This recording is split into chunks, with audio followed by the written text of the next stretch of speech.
तुमचं अगदी मनापासून स्वागत करते आहे। कसे आहात? मदत असाल, तब्येत ठणठणीत असेल अशी मी आशा करते। तर आजचा जो व्हिडिओ आहे खूप दिवसानंतर मी पुन्हा व्हिडिओ घेऊन आलेली आहे ॲक्च्युअली। तर मागचा जो व्हिडिओ होता तो आपला किचन टिप्सशी रिलेटेड होता, मुंग्या कशा घालवायचा। तर आजचा जो व्हिडिओ आहे तो किचनशीच रिलेटेड आहे। म्हणजे आधी प्रत्येक नवीन घरात मी आता शिफ्ट होत असते, तर भुसावळचं किचन मी तुम्हाला दाखवलं होतं। आता मी जळगावच्या घरात शिफ्ट झालेली होती या मे महिन्याच्या 1 तारखेला। तर तसंच आता इथलं मी घरही पुन्हा ऑर्गनाइज केलं आणि किचन सुद्धा ऑर्गनाइज केलेलं आहे। आता पूर्ण किचन झालेलं आहे तयार असं, म्हणून एवढा वेळ लागला मला हा व्हिडिओ तुमच्यापर्यंत पोहोचवण्यासाठी। तर किचन एकदम छान असं मस्त डेकोरेट आणि ऑर्गनाइज केलेलं आहे, तुम्हाला नक्कीच आवडणार आहे। आणि खूप छान बारीक टिप्स देखील मी तुमच्यासोबत शेअर करणार आहे। तर व्हिडिओ स्किप न करता पूर्ण बघा, त्या टिप्स तुम्हाला नक्कीच फायदेशीर ठरतील। आणि चॅनलवर पहिल्यांदा असाल तर आठवणीने चॅनल सबस्क्राईब करा। तर चला पटकन व्हिडिओकडे वळूया।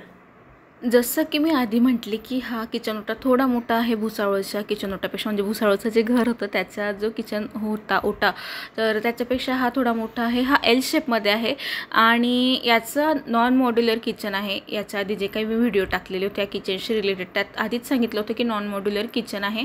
आणि खाली पडद्याची आयडिया मला नाही आवडली ॲक्च्युली, थोडंसं झुरळ वगैरे होता ह्या भीतीने, मला नको वाटतं ते।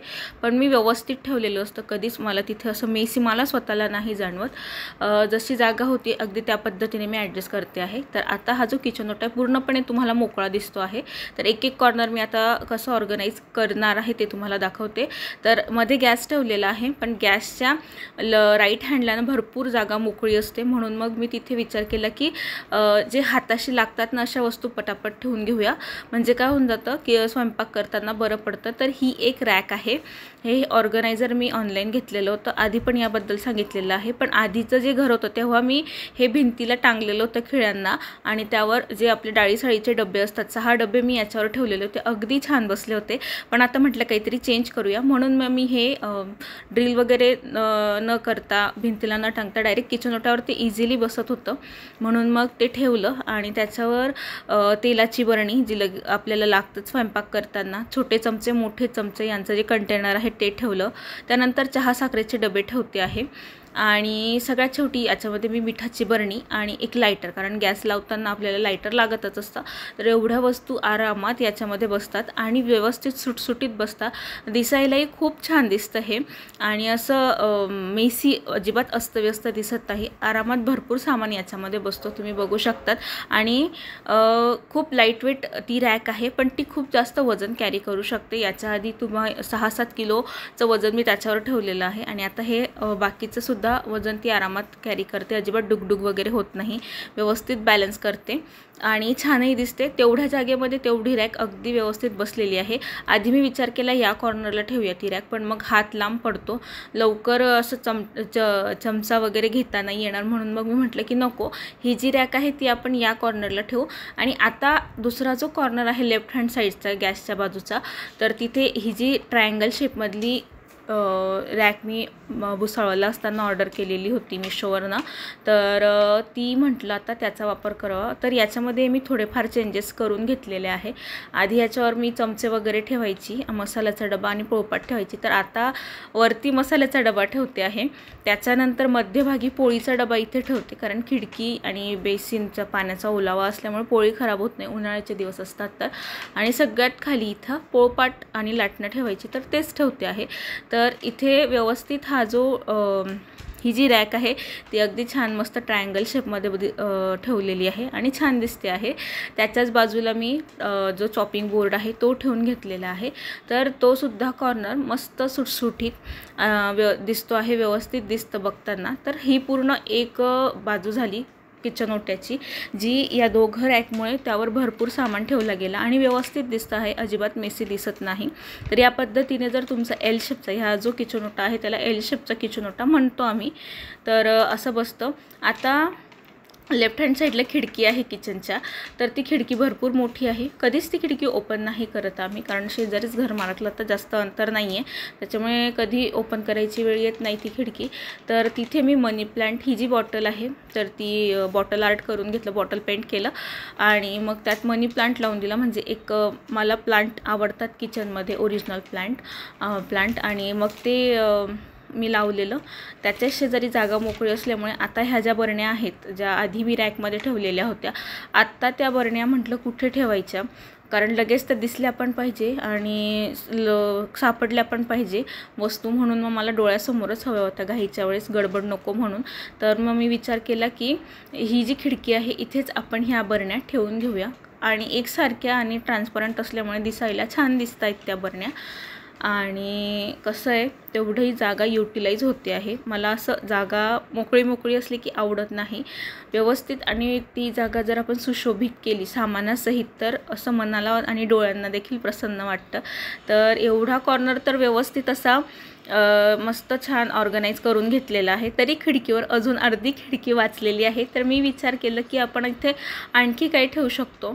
तर या ठिकाणी ना थोडंसं मी म्हटलं काहीतरी डेकोरेशनचं आपण वस्तू ठेवायच्या, किंवा काही एक्स्ट्रा सामान असेल तो आपण ठेवू शकतो. तर एक्स्ट्रा सामानमध्ये मी हा बॉक्स ठेवला. तर ह्या बॉक्समध्ये ज्या किचनमध्ये लागतात त्याच वस्तू आहे, की जसं झुरळ मारायचा स्प्रे झाला, त्याच्यानंतर काच वगैरे क्लीन करण्यासाठीचं लिक्विड झालं, त्याच्यानंतर खडू ठेवलेला आहे, भरपूर बारीक सारीक गोष्टी, पितांबरी वगैरे त्यात आहे, भैया पावडर.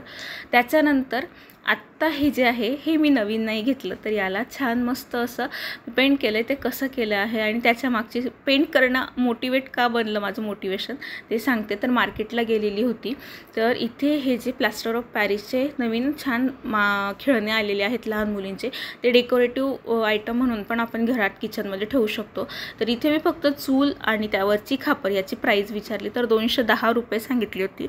मला असं वाटलं की नको उगाच का 210 रुपये आपण खर्च करायचे. जर आपल्याकडे ती वस्तू आहे तर आपण त्या वस्तूला काहीतरी वेगळं करून छान नवीन रूप देऊ शकतो, ज्याच्यामुळे ती वस्तूही सुंदर दिसेल आणि आपलं कामही होऊन जाईल. अगदी आपल्या जीवनातही तसंच असतं की काही गोष्टी आपण नव्याने करून बघितल्या, गोष्टी तीच असते पण नव्याने जर तिला काहीतरी रूप दिलं तर आयुष्याला अजून छान वळण मिळतं आणि आनंद निर्माण होतो. म्हणून मी म्हटलं की चला आपण याला कलर करून घेऊया. तर आधी स्वच्छ करून घेतलं, थोडी धूळ बसलेली होती म्हणून, आणि विचार केला की डायरेक्ट कलर करण्यापेक्षा जर आपण आधी व्हाईट कलर देऊन घेतला पूर्ण याला, तर मग बाकीचं जे आपण काम करणार असू ते पण चांगलं, म्हणजे दुसरे रंग जर याला लावणार असू तर तेही छान बसतील. आणि त्याचा जे जुनापणा त्याला आलेला आहे, म्हणजे थोडंसं ते जुनं दिसतं आहे आता, कारण मला वाटतं 2 वर्ष झालेत असतील याला. आता मी सांभाळते आहे, निधीच्या हाताला सुद्धा लागू देत नाही, कारण मला खूप आवडतं ते. तर त्यामुळे मग म्हटलं की त्याला एकदम छान असं नवीन दिसलं पाहिजे. त्यासाठी मग मी विचार केला की त्याला आधी आपण पूर्ण व्हाईट कोटिंग देऊ. आणि मी भरपूरदा असं व्हिडिओज वगैरेमध्ये पण बघितलेलं आहे की आधी पूर्ण व्हाईट करून घ्यायची. कुठलीही गोष्ट जर आपल्याला छान तिला पेंट करायचं असेल तर पूर्ण व्हाईट कोटिंग करायची, त्याच्यानंतर जे काही कलर त्याच्यावर चढवायचे असतात आपल्याला ते चढवून घ्यायचे. म्हणून संपूर्ण याला आधी मस्तपैकी व्हाईट रंग मी या ठिकाणी देऊन घेते, म्हणजे जेणेकरून पुढचं जे काम आहे ते तुम्हाला समजेलच की किती अट्रॅक्टिव्हपणे हे झालेलं आहे.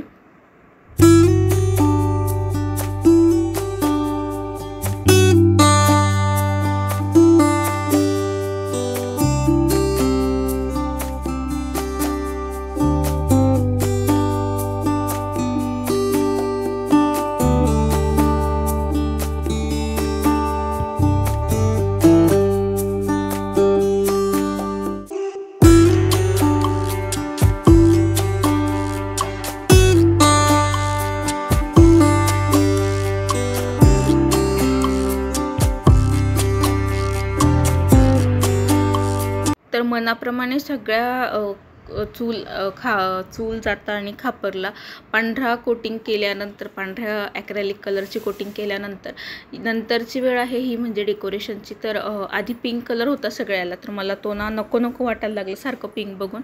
मला पिंक कलर जास्त नाही आवडत, तर मग म्हटलं ह्यावेळेस आपण रेड कलरचं डेकोरेशन करावं. तर रेड कलरने मी हे सगळं डेकोरेट करून घ्यायचं ठरवलं. तर रेड कलर सगळीकडे देऊन झाला. त्याच्यानंतर मला गोल्डन कलर हवा होता, तो सुद्धा नव्हता. म्हणून मग म्हटलं काय करावं, तर थोडासा गोल्डनशी मॅच होणारा मेहंदी कलर टाईपमध्ये हा एक रंग सापडला, तर तोच दिला. आणि तुम्ही बघू शकतात की किती सुंदर रूप याला आलेलं आहे. थोडी मेहनत लागली, माझे 2-3 तास गेले, पण इतका आनंद मिळालेला आहे ना या मेहनतीनंतर. आणि गोष्ट जुन्यातनं नवी मिळाली डोळ्यांना बघायला. आणि असं वाटलं की हो, काहीतरी छान आनंद आपल्याला मिळालेला आहे. आणि हे बॉटल आर्ट देखील मी घरीच केलं. मला एवढं परफेक्ट नाही जमत बॉटल आर्ट, पण तरी आवडतं करायला. म्हणून अशा छोट्या छोट्या गोष्टींमध्ये सुद्धा आनंद खूप मिळतो. ट्राय करून बघायचं. नवीन गोष्ट, नवीन पैसे खर्च करण्याआधी विचार करायचं की आपण त्यात काहीतरी नवीन करू शकतो का. जर करू शकत असू तर मग उगाच पैसे वाया नाही घालवायचे असं मला वाटतं नेहमी. आणि खूप कामी येतात ह्या गोष्टी. म्हणून मग असं मी ट्राय करते आधी की माझ्याकडे जेवढं आहे तेवढ्यात होतं आहे का. होत असेल तर मग मी खर्च नाही करत. तर बघा, इथे चूल आणि जातं ठेवलं तर किती सुंदर रूप आलेलं आहे. आणि असं म्हणतात की किचनमध्ये चूल आणि जातं ठेवलंच पाहिजे. तर आता मोठं तर नाही ठेवू शकत आपण, म्हणून छोटी छोटी किळण्यांमधली लहान मुलींचे जे चूल जाते मिळतात ते आपण ठेवू शकतो आरामामध्ये. तर बॉटल आर्टचं तुम्ही बघू शकता. तर ती बॉटलमध्ये मनी प्लांट अगदी व्यवस्थित मी लावून दिलेला आहे. आणि तो मला वाटतं की तुम्हाला असं मोठं होऊ द्यायचं आणि खिडकीवर चढवायचा. बघू आता कितपत सक्सेसफुल होतं. तेवढा झालेला आहे तो. त्याच्यानंतर वरती भिंतीला देखील मी आर्टिफिशियल मनी प्लांटची एक फांदी म्हणू शकतो आपण, तर एक फांदी होती माझ्याकडे. तर ती मी तेवढी लावून घेतलेली आहे. कारण ते चांगलं दिसायला पाहिजे, अजून छान दिसायला पाहिजे. चांगलं तर दिसतं, ते अजून छान दिसलं पाहिजे म्हणून.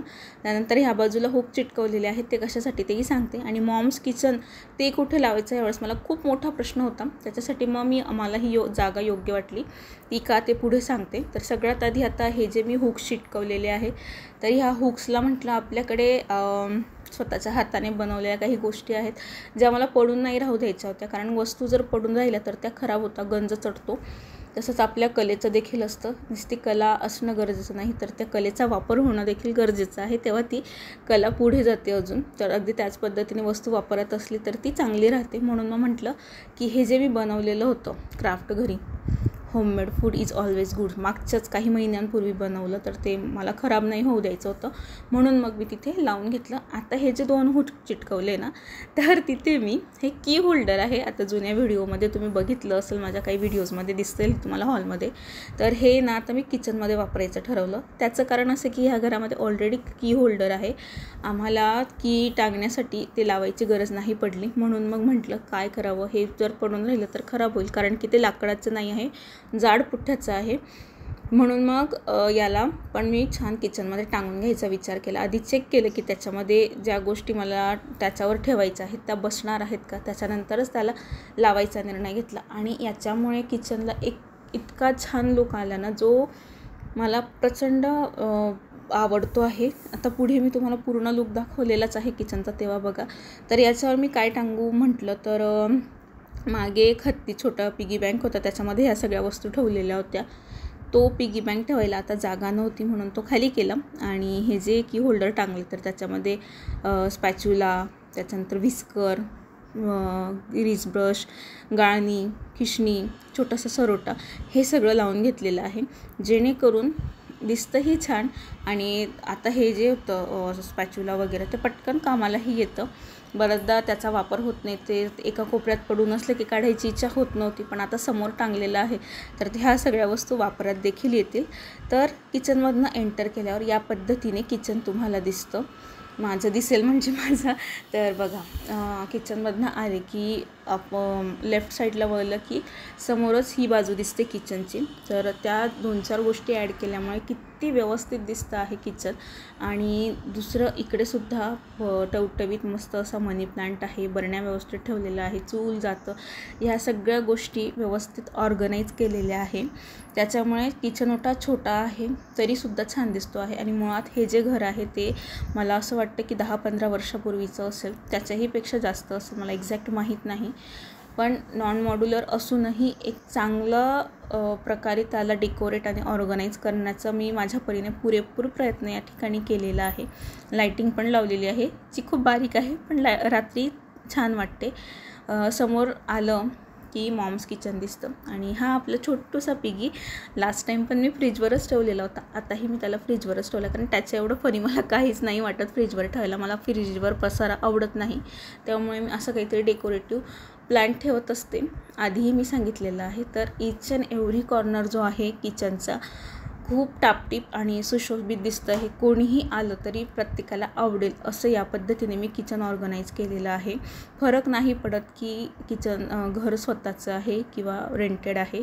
तुम्ही कशा पद्धतीने ठेवतात, कशा पद्धतीने ऑर्गनाईज करतात हे महत्त्वाचं असतं. म्हणजे डोळ्यांना चांगलं दिसलंच पाहिजे या पद्धतीने आपण कुठलीही वास्तू ऑर्गनाईज केली पाहिजे, कुठलंही किचन आपण ठेवलं पाहिजे. या ठिकाणी मला एवढंच सांगायचं आहे. थोडा वेळ गेला, मला थोडी मेहनत पण जास्त लागलेली आहे, पण अगदी छान पद्धतीने हे ऑर्गनाईज झालेलं आहे. तर कसा वाटला तुम्हाला किचनचा आजचा व्हिडिओ, किचन टूर कशी वाटली मला नक्की कमेंट करून सांगा. भेटूया पुढच्या व्हिडिओमध्ये. तोपर्यंत काळजी घ्या.